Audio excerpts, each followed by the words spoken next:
What's up, man? How are you, man? Forgot to update the video. So mad. How many of our shows start off with you and me just laughing? Because something was crazy right before. Yeah. Including It's just part of it, man. It's part of it. So it's a part of the game. This is episode 70, not episode 69. So we'll laugh that one off and figure it out. But how's your Saturday going? It's been good, man. Pretty busy, but good. Just wondering where winter is here in the Pacific Northwest, because it has not shown its face. It's gone down to Oxford, Mississippi instead. It's just all it's around. Hilarious that everyone has an ice storm and we just have like mild weather up here. But I'm not complaining. So it was nice and sunny today. I'll take it. But yeah. Anyway, welcome to the Sideline podcast. This is episode 70. My name is Kevin Showalter. That's Jared Booker. If you love talking sports, building community, go ahead and hit that subscribe button on YouTube. Give us a follow on X. And we're here every Saturday, 6 p.m. plus or minus 6:10 tonight. But excited to talk some sports tonight. So we have on the show this evening, we've got some NFL walk-ons. Super Bowl predictions. Really excited for that. We're going to bring back an old segment of what's trending in sports here in the off season. We're still kind of looking into what the show looks like here in the off season, but I think it's something we're going to do on the regular of just kind of what's happening in the world of sports, and we'll touch on that. We've got our college football storylines. We'll recap the NFL conference championship games, and then we'll get into the Super Bowl preview and predictions. So without further ado, let's go ahead with our TSP walk-ons. Seahawks win over the Patriots 27-24 Super Bowl Sunday. Let's go. What's up, guys? Got a Super Bowl prediction for you. As a Pats fan, I'll be the first to say that Drake Maye has not played well in the playoffs. I think part of that can be attributed to the weather and the fact that he's played 3 top 5 defenses, which no quarterback has ever beat 3 top 5 defenses in one playoff run.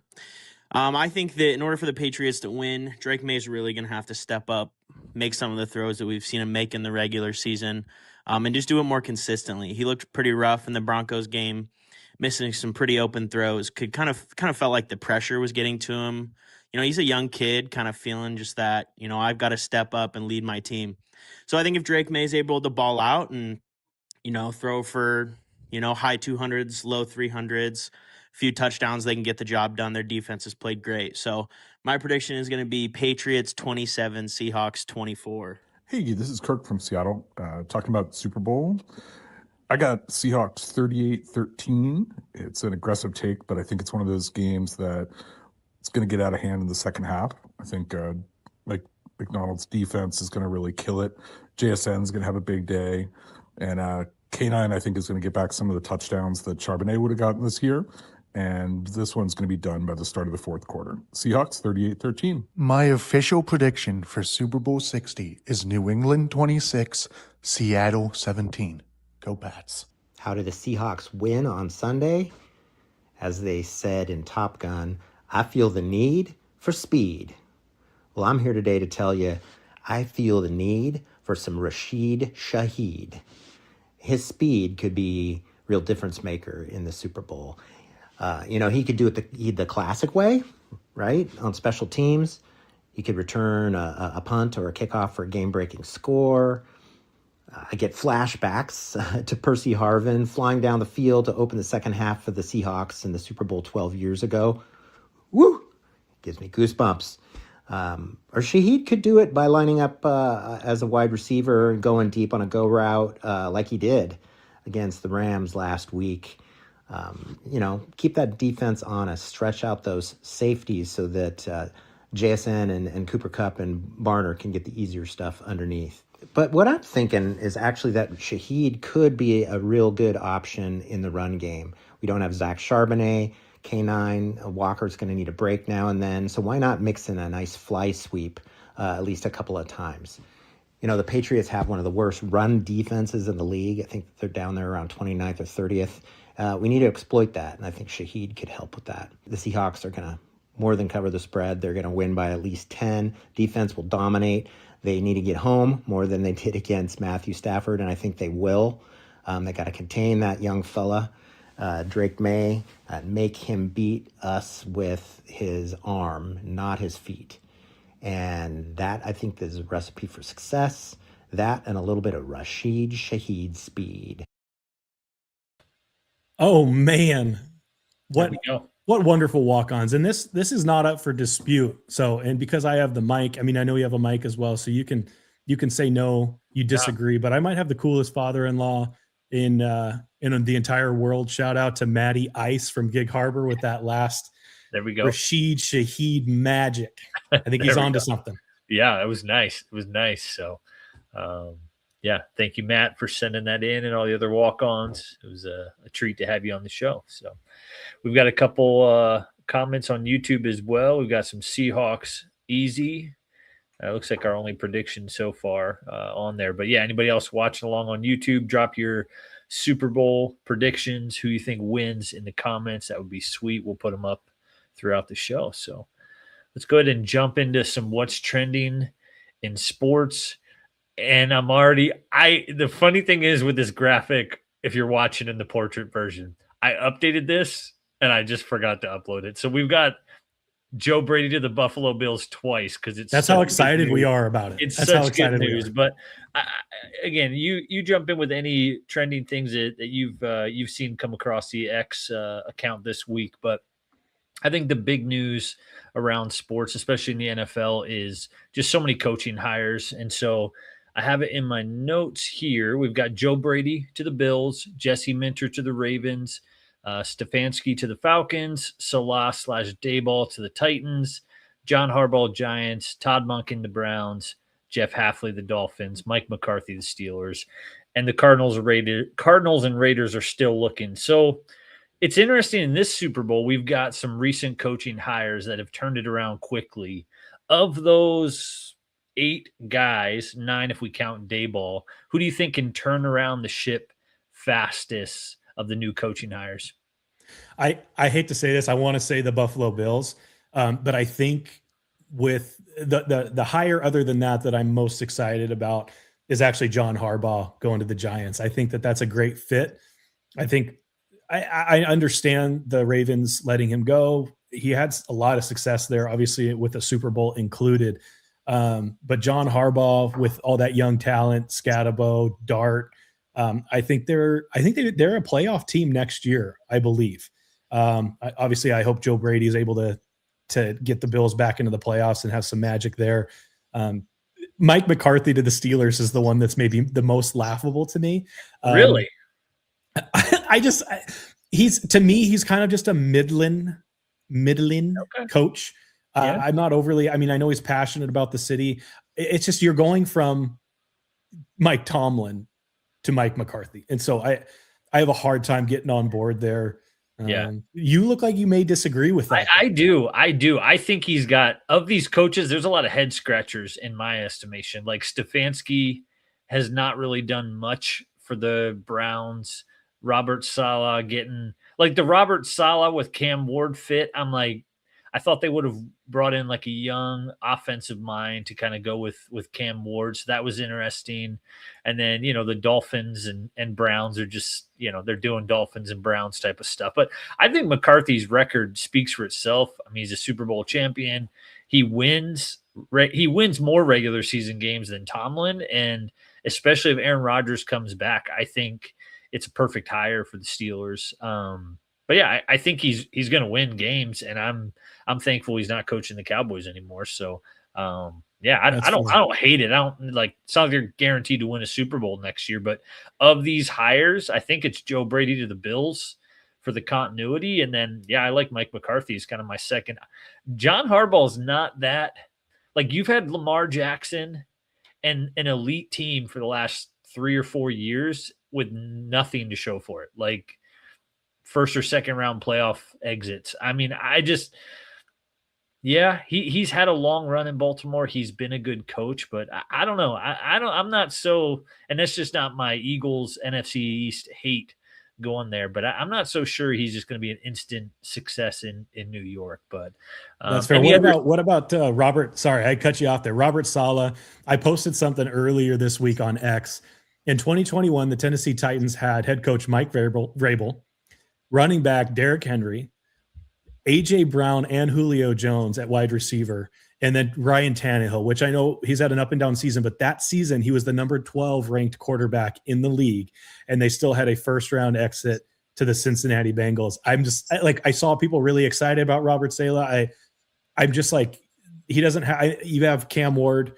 There's some young talent there, but like what they had, I don't know that it's a head coaching issue there as much as like maybe some other back office things. But that's just a thought. Yeah, when they traded A.J. Brown, I mean, that was kind of the end of the era there in Tennessee. Like the wheels fell off the bus. So, I mean, it's a much easier market to coach in, being Tennessee and Nashville compared to the New York Jets. So there's a long history of coaches doing better in their second stop than their first. But it'll be interesting. It'll be interesting to see. And the Daboll fit with that. It'll be interesting to see if the Titans could do it. I think Cam Ward has great potential.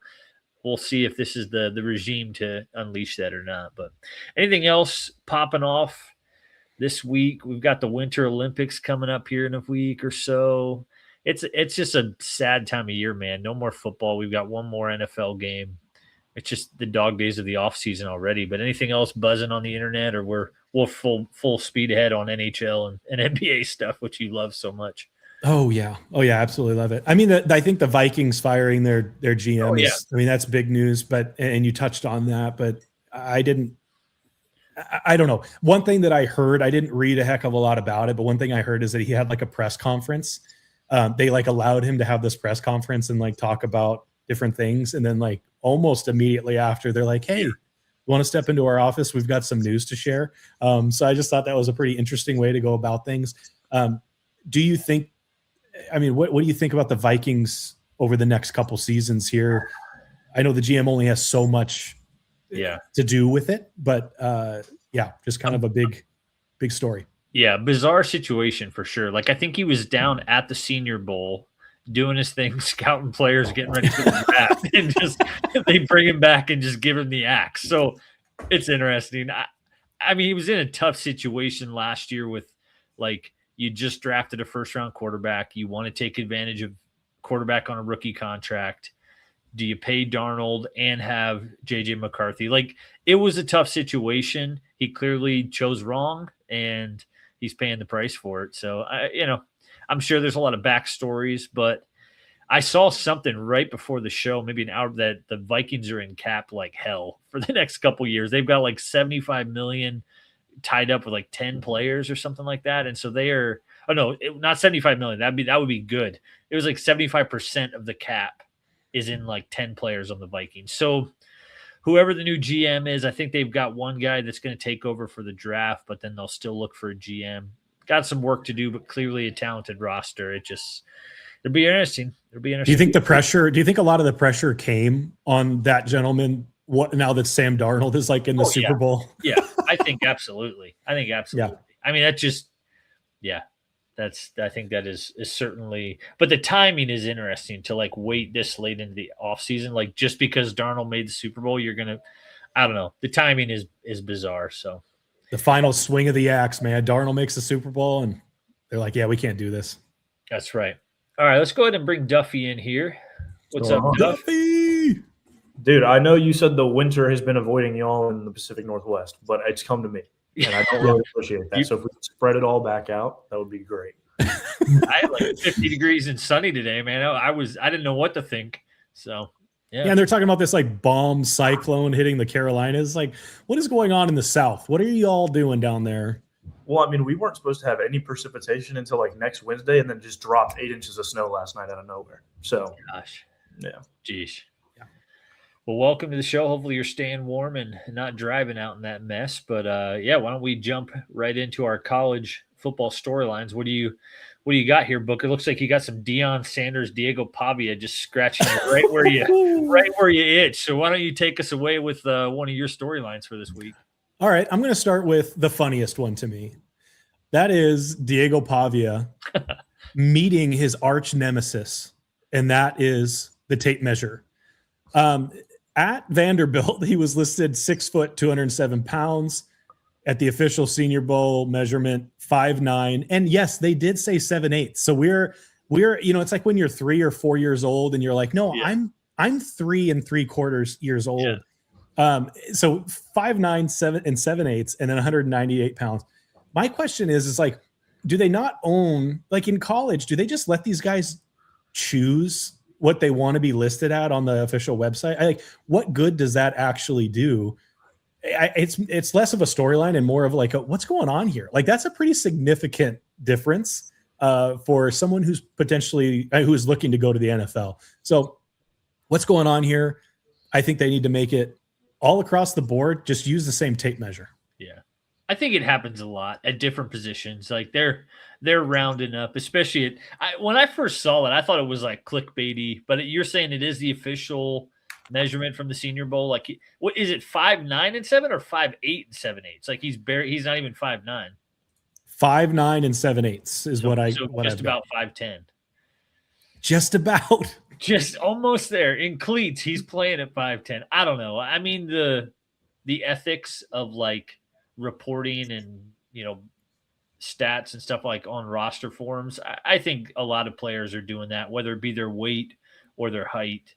I mean, you see that in the NBA, I think too. Like, I don't know, LeBron's listed at like 6'8", but he's probably walking around like 6'10". So I don't know. I'm not too worried about that. I think the height thing is an issue in the NFL. Like it's not like a deal breaker fully, but it certainly is hard to see over, a bunch of trees in front of you. If you can't see over your offensive lineman, that is a problem. So I don't know. Yeah, Kyler Murray, like also a very short quarterback, but the man's got wheels. Pavia doesn't have the same wheels as Kyler Murray. What do you think about all this stuff?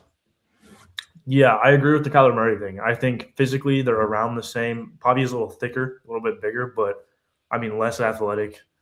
And I would argue not as good of a passer as Kyler was coming out of college. So I don't know. I think I'm maybe one of the few people that's ready for the Pavia show to be over.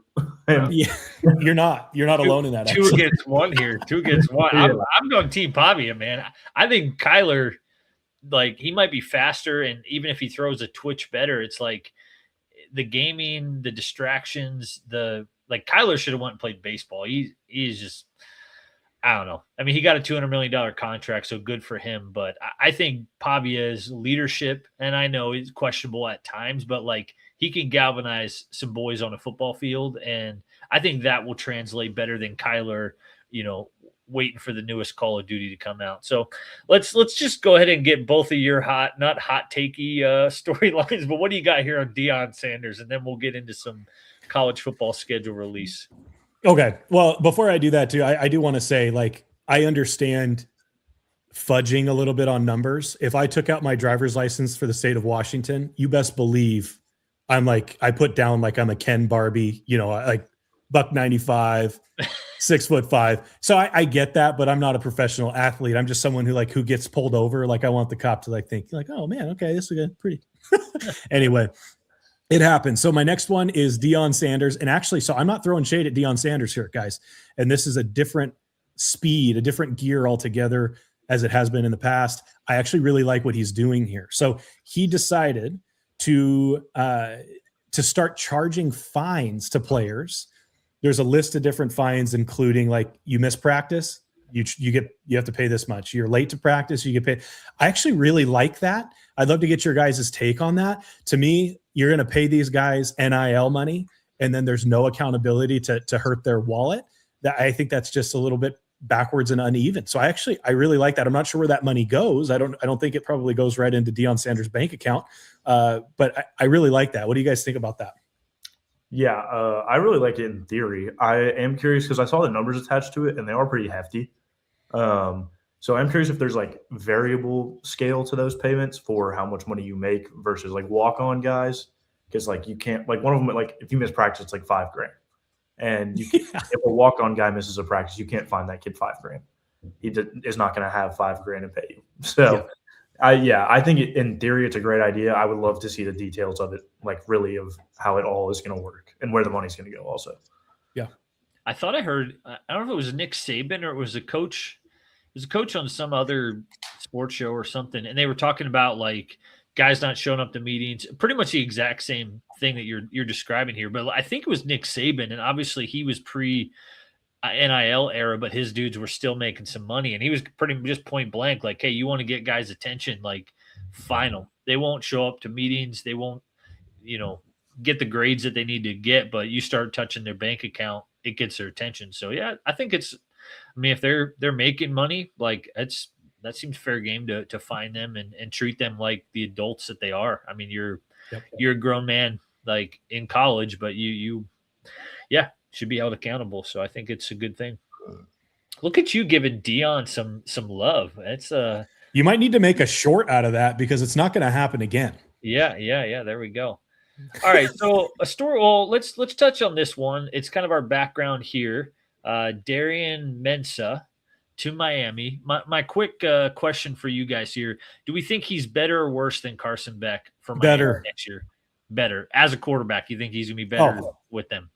Yeah, night and day. I think he's a better quarterback all around. And he's bringing with him Cooper Barcate, who is a stud, just PPR guy. I mean, if we're talking fantasy football terms, I think Miami actually might be a better team next year than they were this year. I'm not saying that they will get the same result, but as far as talent around them, and just solid quarterback play, I actually really like this for ALO in the Miami Hurricanes. Yeah, I didn't watch a ton of Duke this year, so I don't have a ton to stand on this, but it's hard for me to believe that they're going to go pay a guy out of the portal that's not going to be better than he was most of last year. So, yep. He was a late signing. I don't know how many quarterbacks are still available. Maybe this might have been a back channel thing, or because I know Cristobal came out like before the Natty and was like pretty much like not wanting to talk about the quarterbacks or something like that. So it sounded like they had something in the works behind the scenes. For whatever reason, they didn't announce it until after. So, but I think because they had he was committed to Duke and it signed like I'm going to put contract in quotations because those mean nothing in college football, but he had to basically like pay a fine or adjust that, whatever money he received to stay at Duke in order to get out of that. Which is a whole nother storyline in and of itself. If a guy like Damon Williams at University of Washington, he's staying at University of Washington, but you can't erase the past. He said he didn't want to be there. He was going for more money, and now he's going to be the starting quarterback. Like there's no amount of money that can buy back that look in the locker room when you're trying to lead a team and you tried to get out early. So I think Duke did the right thing. Try to recoup some of the money and let him go because he doesn't want to be there anyway. Yeah.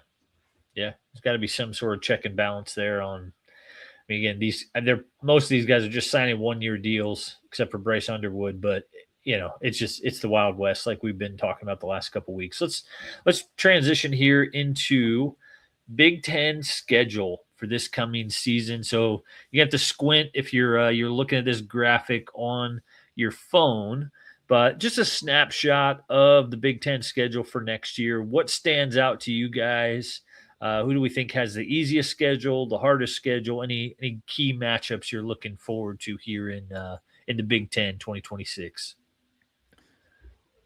Yeah, I think a sleeper good game. I don't have any super massive opinions about these schedules as a whole, but I think Wisconsin might actually be decent next year. So I think Wisconsin Notre Dame in week 1 could be a pretty interesting matchup.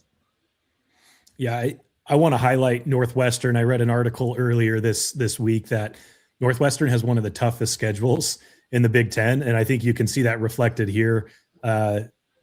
Indiana, Penn State. I mean, I'm assuming Penn State's going to be a better team this year than they were last year. Oregon, Iowa was no slouch. Ohio State, Illinois hasn't been, an easy rollover team. So I think that's a pretty tough schedule as far as what I'm looking at here. I still am a bit of a SEC homer guy, so I'm thinking the schedules on the other side of this next slide here are going to be a bit tougher week in and week out. But I did want to give credit to Northwestern, man. They've got quite the gauntlet next year. Yeah.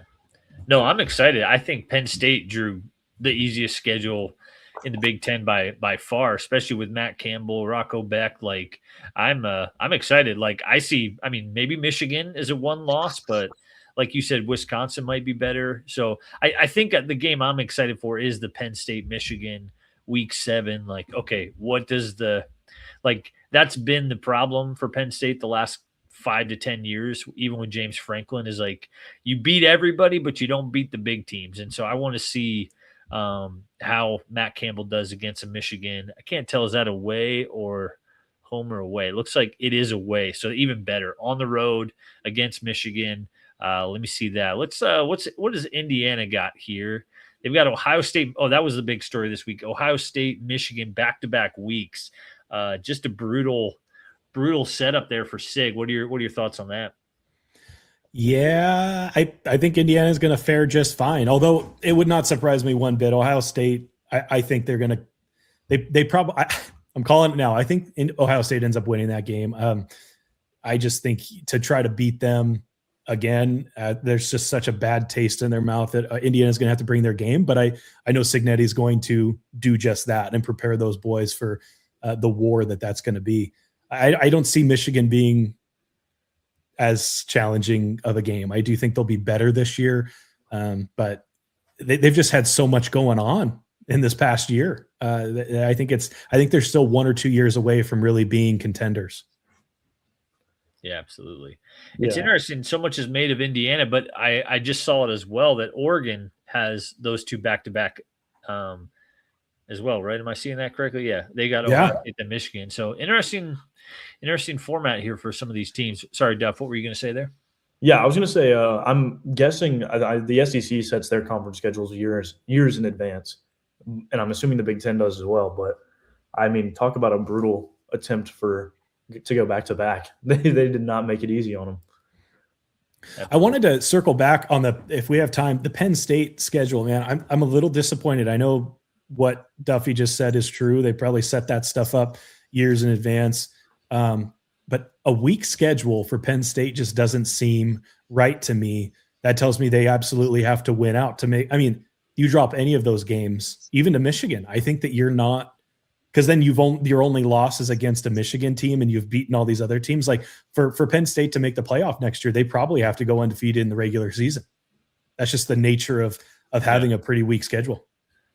Yeah, one loss might get them into the Big Ten championship with just Indiana's schedule, Ohio State's schedule, Oregon. Like if they have one loss and they go to the Big Ten championship, yeah, we'll see how. But yeah, they better put up or shut up with this kind of schedule. So I do think there's some question marks on that schedule though. Like SC could be good this year, UW could be good this year.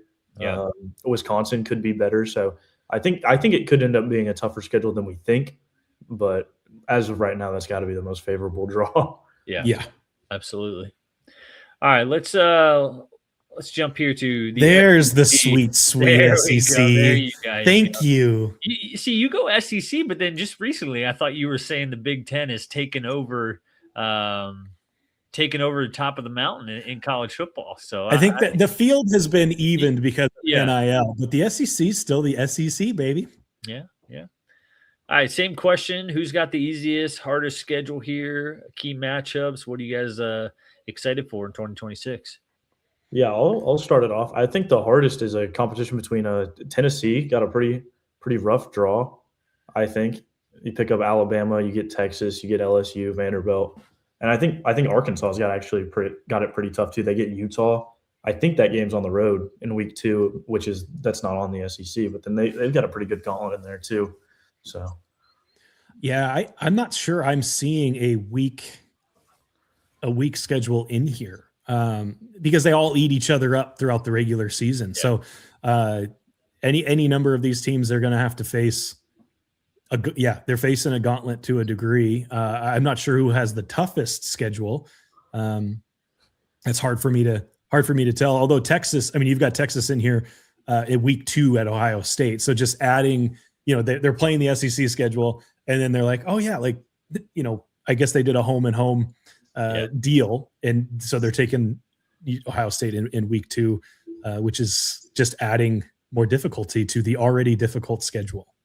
And like you said, it's like they've scheduled that game years in advance, but is that going to keep Texas out of a playoff again next year because they're going to have they might have an extra loss and then go through the gauntlet of the SEC. So we've got to expand the playoff, man. Got to get up to 50, 55 teams, and then they'll make it. So, well, I see though Texas doesn't have Georgia. I'm not seeing them having Alabama either. So they do have some tough, Ole Miss. We'll see what they end up doing. Florida, Oklahoma's probably going to be back. We'll see how Mizzou does, and then A&M at the end of the year there. But it really kind of gets. I think that might be the weakest as far as SEC schedules go. Taking out that week 2 against Ohio State, not playing Georgia or Alabama. That's pretty wild. Yeah. Absolutely. I think Missouri is pretty favorable in there too. They don't really pick up. I mean, they get Texas, and I guess they get Georgia, but not too bad. The latter half of the year looks pretty tough for. Is Pavia Lagway's their quarterback, right? Lagway went to Missouri? Is that right? No, Lagway's going to Baylor. To Baylor, that's right. So who's Missouri quarterback next year?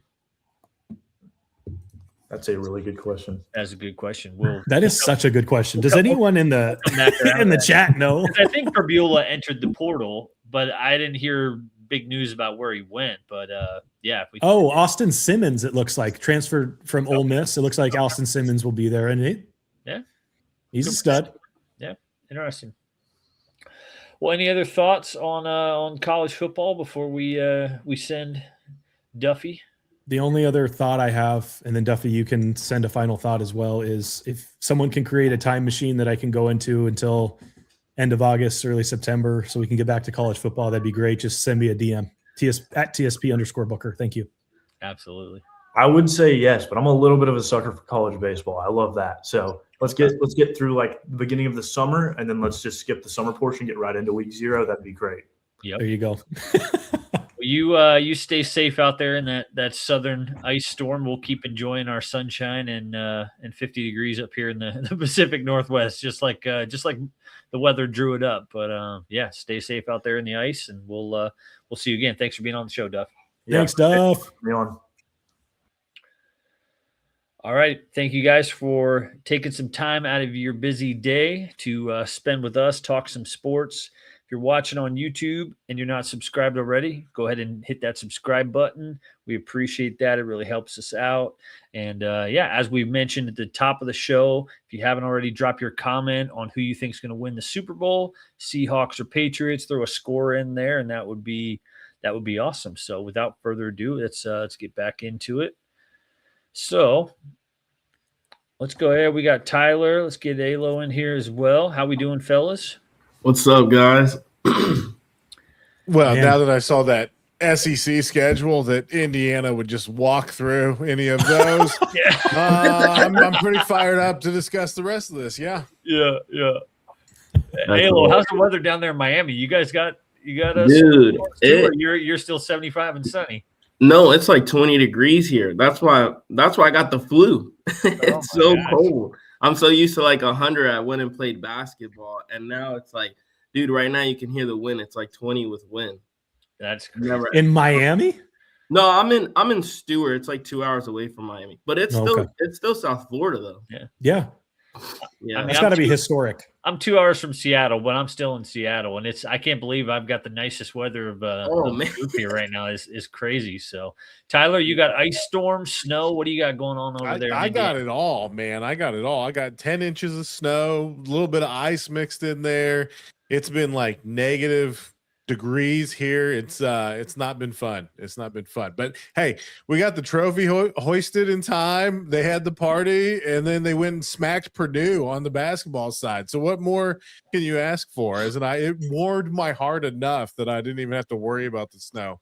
I got to ask you, Tyler. People just absolutely trashing on Indiana fans because they didn't show up for the the stadium wasn't absolutely packed for the trophy, but it was like, I don't know, minus 60 degrees out there, wasn't it? Well, yeah, it was really cold, but not only that, but by the end of that day, the roads were supposed to be terrible. So I kind of was surprised they didn't move it, honestly, and seeing it in real time, I was like, oh man, that's super. And Signetti, he looked like he wasn't happy. It looked like it did chap him just a little bit, but then again, that might be his normal state without a nice logger to wash down the woes. But I think it was because of what was coming. By Saturday night, everything was covered. Like the salt trucks weren't out there. And so I think that's what kept people away, was worrying about being able to get home afterwards.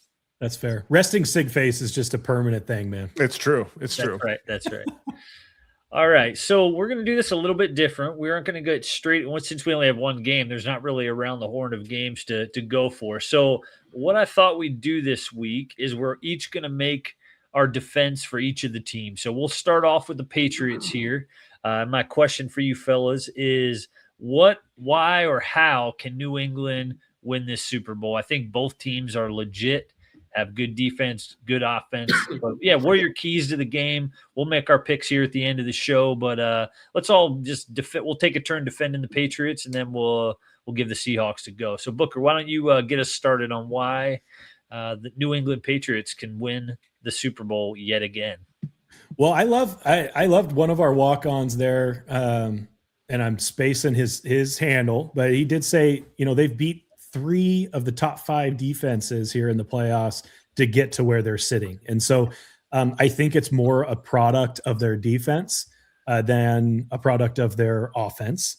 Drake Maye has been, it's his second year. So let's give the man a chance here. But the fact that he's in the Super Bowl is pretty wild. I think that he's going to have to play out of his mind. And I know I'm having a hard time staying on this is why the Pats are going to win. I don't think that that's going to happen. But for the sake of this segment here, the Pats are going to have to play so well defensively, and I think they can do that. Christian Gonzalez is going to have to put JSN on an island, and that defensive line is going to have to get to Sam Darnold and cause some chaos and make him make some mistakes, which he is prone to doing. He's a turnover merchant, or at least in some games he has shown to be that. So the Patriots win this game if that defense plays with their hair on fire. And Drake Maye doesn't turn the ball over and is able to use his legs a little bit. Tyler, what are your thoughts on this game? Listen, maybe it's the Avengers Doomsday trailers coming out, and I am the resident nerd here. Vrabel might be Thanos. Honestly, he's just inevitable. He couldn't get it done in Tennessee, and where did that lead the NFL? To Vrabel on the Patriots, right back in the Super Bowl. So he just might be inevitable. He might just be able to just be this coaching genius, and got into a place where you got Drake maybe can do enough to get it done. Shout out to cousin Sal on the Bill Simmons podcast for that nickname of Drake maybe. He might be able to just do enough that Vrabel's defensive genius is able to get it done. So there does seem a lot of weapons on that side of the ball. They have a great 1-2 punch in the run game, and then he seems to find the open receivers when he needs to. So that's my case for it. Vrabel's just too much. He was inevitable. He was going to get another ring as a coach, and it was just the Titans that was holding him back. Definitely the Titans. Alo, what's your case for the Patriots? Yeah, I just wanted to say I love the Thanos reference. I can't wait to see those two, the brand new day trailer as well. But I was gonna say for me, I think we all know that Sam Darnold played a great game a week ago, but he has turned the ball over before. He's not. In big games he's folded too. So it's not. And the Patriots defense has played just as good as the Seattle Seahawks defense. So I can see them pulling it off too. But the thing that my main thing on who needs to play the best is Drake Maye. It's between him and Matthew Stafford to win MVP, and he has to play at an MVP level, because the problem is if Seattle, if Darnold struggles and throws 4 interceptions, we've seen them still almost beat the Rams. So I think if he does throw picks and he does struggle, the Patriots need to take advantage of it, and Drake Maye needs to take advantage of it. And they could possibly win a Super Bowl. We all know that the best team doesn't always win the Super Bowl. We've watched Super Bowls. We know that. And the Patriots could have the best game that they had, but it's going to take Drake Maye to win that game for sure. Yeah, a lot of common themes here. We've got a lot of Drake Maye. I'm going to lean where Tyler was there with Mike Vrabel. I think he's just a better coach in this matchup, and especially in the game of football, coaching matters more than an NBA or a baseball where you can have a dominant pitcher and win a World Series. or you can have a dominant Shohei and just win everything. But I think Vrabel is the better coach. Not only was he in these type of games as a player, but I think he's going to win this chess match between. And again, I think a lot of the narrative, Sam Darnold has kind of gotten over that hump, but I don't know, that history is still there. A younger coach in McDonald. I think Vrabel is the X factor, and he's gonna be able to have this game figured out. I know the Seahawks are heavy favorites, but that's even more rocket fuel for Mike Vrabel to fuel up the boys. So I joked with you fellas, and then if they're down early, I could even see him ripping off the shirt, throwing on some shoulder pads, and going out there for a couple tight end routes at this stage in his career. But any other thoughts on the Patriots before we jump over to the Seahawks? One last thought. It was let's see here, and I've got the last time the Patriots won or entered the Super Bowl as underdogs was Tom Brady's first full season in New England in 2002. They won outright 20-17, but that was the last time they had a Super Bowl where they closed as the underdog. Things I didn't want to hear, being the also Patriots hate watch of the Super Bowl here as a Colts fan. And even Drake Maye, his legs, I just, when I think about these two quarterbacks in that AFC Championship game, he sealed the game with his legs. He's just, you see a Patriots quarterback running and you're like, that ain't Tom Brady anymore. So it just, I think that is going to be a big difference. Both of these defenses are good, like Alo mentioned. I think Drake Maye has the ability to extend plays, get first downs with his legs. Sam Darnold, he's a sneaky athlete, but he's going to rumble for some first downs, but not quite the speed that Drake Maye has. So yeah, I'm excited. I think this is going to be a great Super Bowl. 2 14-3 teams. I'm excited for it. So other than the Eagles not being in it, obviously. All right, let's transition here. So let's talk about the Seahawks. Same questions. Let's get Alo back in here. So before we make our picks, we'll do the same thing. Let's give a couple reasons on why we think the Seahawks can win. Like I was just mentioning, both teams are good. I think it's not going to surprise anybody if either team wins. But let's make our case here for the Seahawks. Tyler, why don't you kick us off on this one? Listen, if Vrabel is Thanos, then JSN may just be Tony Stark in another body. That man seems unstoppable as well and just finds a way to win regardless. It seems like teams will hold him in check for a little bit, or maybe he pops off and then they'll hold him in check. But at the end of the game, when it's clutch time, Sam Darnold has been able to lean on him to get the job done. So if he's able to continue to pop off, if he figures out Vrabel in that defense and finds the open spots, finds ways to get open, and gives Darnold his chance at the redemption arc, it would be pretty sweet to see that as well. Just Darnold has a chance to get back at the Patriots, who made him see ghosts, was part of the reason that his demise was so quick there in New York. So I think it'd be a great redemption arc for him. And then you have that defense that is sneaky good for the Seahawks. They know how to crank up the heat in the right time as well. It's just the Seahawks seems like a team that refuses to die, even though everybody's kind of been looking for the excuse of why they won't get past the next game. And yet here they are in the Super Bowl. So they very much could find another way to win the big one. Yeah, absolutely. Alo, what's your thoughts on the Seahawks? Hey Ty, if JSN is what'd you say, Tony Stark, then my boy Sam Darnold's Dr. Doom, because that man is going to light it up this game. I'm just telling you right now, I think Sam Darnold wins MVP. It's between him or JSN, but I just think it's so much easier. Like, I literally said it before, like, he threw 4 picks and lost the game 19-17. We saw the Patriots beat on the Chargers, no offensive line. We see them beat on the Texans. I don't even think CJ should have finished that game. If Mills comes in, they might go to the AFC Championship. Then they beat the Broncos without Bo Nix. Let's be honest. If Bo Nix plays, they're going to the Super Bowl. So for me, I just think Sam Darnold, he literally just does not have to turn the ball over, and I think they win the Super Bowl. And unfortunately, he has the best wide receiver in the league now and a great defense. So I just think what makes it hard for the Patriots and Drake Maye is Drake Maye has to play like Patrick Mahomes, out of his mind, have his best game. Sam Darnold doesn't. He could throw for 1 touchdown, 0 interceptions, and they probably win. Because he has Walker, too. I think he's going to take off, too. So, yeah, I just think I know why everybody's picking the Seahawks. Like you said, I get the wheels on Drake Maye, but it's just, for me, it's just Sam Darnold has to do so little to win, I think, to be honest.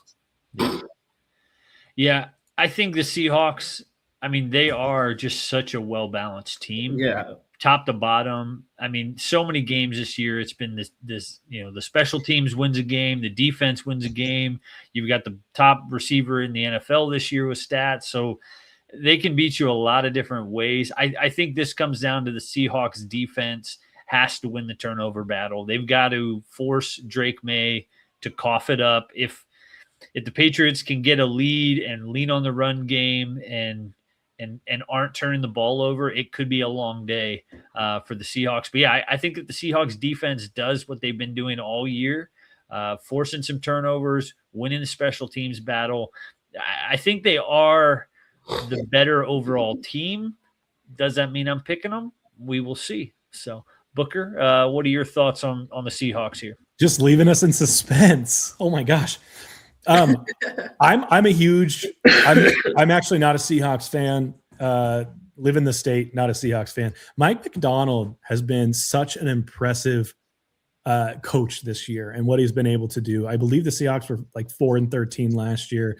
Crazy turnaround, made some great moves as an organization, and here they are in the Super Bowl. I agree with what you said, Kevin. I think that they are such a well-rounded team. We did have a comment in here about Christian Gonzalez and how he's going to lock up JSN. It wouldn't surprise me at all if he locks up JSN. The issue is that they have other ways to hurt you. And then they have the defensive side of the ball. So between Kenneth Walker, Cooper Kupp is still out there, and he's not at the end of his career either. Maybe if they win the Super Bowl, he's done. But he's not done yet, and I think he's going to play a big part in this. I think another aspect to keep in mind is that the Seattle Seahawks have tight ends that are good blockers. They're not just good pass catchers. They're actually just really good blockers. And so protecting Sam Darnold is going to be the key, making it so that no mistakes are made because he's under pressure all of the time. Then you got Kenneth Walker doing his thing with a well-balanced running attack.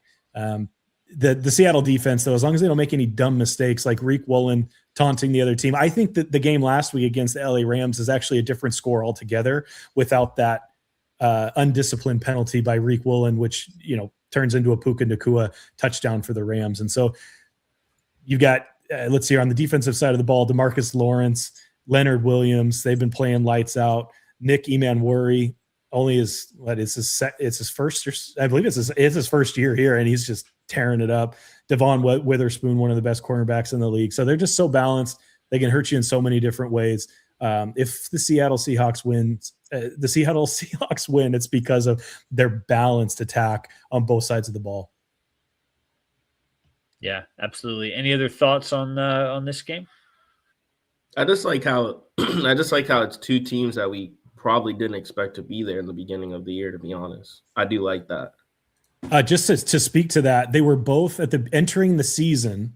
They were both 60-1 to win the Super Bowl, and the Patriots were as long as 120-1 after week 3. And so, yeah, I think you're absolutely right. No one was expecting both of these teams to meet in the Super Bowl. I wanted to say, Tyler, I was wrong.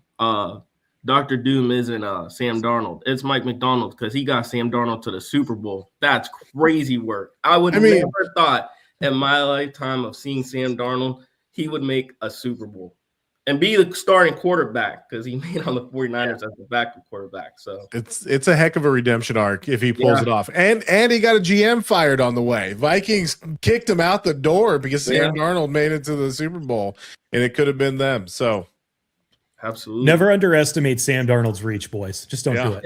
Yeah. No. One final thought before we make our picks. the Patriots were middle of the road in the regular season in sacks. In the postseason, they're leading all teams with 12 sacks. Wow. Over 2 or 3 games. So I think it is going to come down to which D-line can make the other quarterback uncomfortable. We've seen that in so many Super Bowls, even the old days of Tom Brady, like when those Giants, Michael Strahan type teams could make him uncomfortable, it will control the game. Both of these quarterbacks, if they've got all day to sit back there and fling the ball, they're going to be able to, make some magic. But I think it's going to come down to the trenches like it typically does. So, all right, let's go ahead and make our picks. We will make our picks. These will be semi-official, but then also we've got a week to stew on it, and we've got another show next week we reserve the right to change our mind. I don't know, Booker, if you're going to be here or not, but we'll still let you change your pick even if you're not on the show next week. So we're making our picks. We're confident, but we do reserve the right to change our mind with a week out until the Super Bowl. So, Booker, why don't you take it away? Who you like in this game? Let's just pick it straight up. I mean, we've got the spread 4.5 for the Seahawks, but I think that number is probably going to come down the closer to the game we get. But let's just go money line here. Who we think wins? Who wins the Super Bowl this year? Go ahead, Book. I think I'm picking the Seahawks to win the Super Bowl this year. I just think that go back to the balance. The balance wins. If you're one-dimensional, you're gonna have a hard time winning a Super Bowl. And I'm not saying the Patriots are one-dimensional, but I think the balance that the Seahawks have on all levels is going to eventually win out. So give me the Seahawks. Okay, Tyler. So I mentioned it earlier that the Seahawks defense was the sneaky good one, because I think everybody's going to be talking about Vrabel and the Patriots defense. Exactly what you said, Kevin. They got hot at the right time, sacking. But I think some of that is inflated from a Broncos game that was pretty messy and had a backup quarterback in it and all that. So give me the Seahawks here. I think Sam Darnold does pull off the full redemption. I think it's by more than 4.5. I think they're going to cover. I think they handle it pretty well. I think that Seahawks defense is going to be all over Drake Maye, and he does get loose a little bit with the legs, but not near enough offense to keep up with the Seahawks on the other side of the ball. Alo? Hear me out on this one. Oh, here we go. My 2 favorite quarterbacks of all time. One of my 2 favorite. Eli Manning and Nick Foles. Want to know why? Because they both beat the Patriots. And you know my next quarterback on that list is going to be Sam Darnold. There we As go. a Dolphins fan, I will never take the Patriots in the Super Bowl. Give me Sam Darnold, JSN to take off. I don't care what Gonzalez says. He could be on an island. He hasn't gone up against nobody like JSN. He's going to route him up. Sam Darnold's going to host the Super Bowl trophy and MVP. Let's go Seahawks. Y'all are drinking that Indiana Kool-Aid, man. Wanting the redemption. It's great. Let me play the emperor here, Kevin. Come over to the dark side. Let the hate consume you. I hate the Patriots, and so I'm not picking the Patriots because I like them, but they are inevitable. I think Mike Vrabel is going to win the Patriots this game. I don't see the Seahawks covering or winning this one. I think the running attack for the Patriots, the defense, I don't even think they're going to go. I saw something today. The Seahawks are like, I can't remember what the stat is, so I'm going to butcher it if I try, but pretty much they dice you up if you play man-to-man. If you play zone, it's like a whole other story. And so I think the Patriots are going to come out and zone all the amoebas, all the pressures, and Sam Darnold's going to be seeing ghosts out there like he's back on the Jets. So I don't like it, but Mike Vrabel, we've got who's their offensive coordinator? Like it's back in 2007 again. Not McDaniels, right? Yeah, Josh. I believe it's Josh McDaniels. I mean, I didn't say I like it, and I'm not. I mean, again, I'm here. I'm not just trying to tick off my high school students that are all Seahawks fans. I just think the Patriots are going to get this one done. And so, yeah, I'm taking the Patriots. I reserve the right to change my mind, but I don't think I will. I feel pretty good about this one. And it's worked when I've swam upstream on these picks this year. It's usually worked out for me, but we'll see. We'll see. I've got 2 questions for you guys here. The first one's rhetorical and the other one's a real one. So the rhetorical question here is, who in their right mind would have said Indiana wins the national title in 2025 and Sam Darnold wins the Super Bowl. I don't know who, but that is pretty wild. And then what's the over-under on? Because I know that teams have these trick plays. They don't always run them. I think you empty the playbook out on the Super Bowl. You can't take plays into the new season. Like, empty it out. What's the over-under on Jalen Milroe getting a scramble into the end zone? I bet it's awesome odds for his plus minus 1 TD. Yeah. I would guess it's very, very good odds. Very good odds. Has he scored at all this year or not at all? You're speculating. I'm speculating 100%. Yeah. He's got wheels. The man's got wheels. And they're missing they've got, Zach Charbonnet is out. Yeah. Throw that guy in there and mix it up a little bit. Yeah. No, is it Halani? George Halani? Is that his Yep. name? He did well. I mean, he did well in the last game. That one drop was more on Darnold than on him. But I think he did well, and it's feed Kenny Walker is the move. But again, the trenches, I think the Patriots have a good chance. Big Milt Williams in the middle of the line there, Super Bowl champion, defending Super Bowl champion for the Eagles. And I think he's going to stuff that run, and it's going to be a tough day, but we'll see. Listen, Sam Darnold's not the only one with a little history here of choking in big moments. Stephon Diggs thus far has made it through the playoffs without that one boneheaded play. Can't wait for Can it. he get through one more game without making that one boneheaded play? It's going to be the Super Bowl. It might very well be. They don't even feature. I mean, he's had some big games, but it's going to be the Hunter Henry show. They're going to be running the ball. They can spread it around and not necessarily need him to, this isn't 2015 Stephon Diggs, but I don't know. Yeah, he might have a boneheaded one in there for sure. I think Cardi B has even caught a pass this year from Drake Maye. All righty. True. Thank you. We'll get some more time next week to preview the game and come at it maybe from some different angles. But thank you, everybody, for spending some time this evening with us here on TSP Sideline Podcast.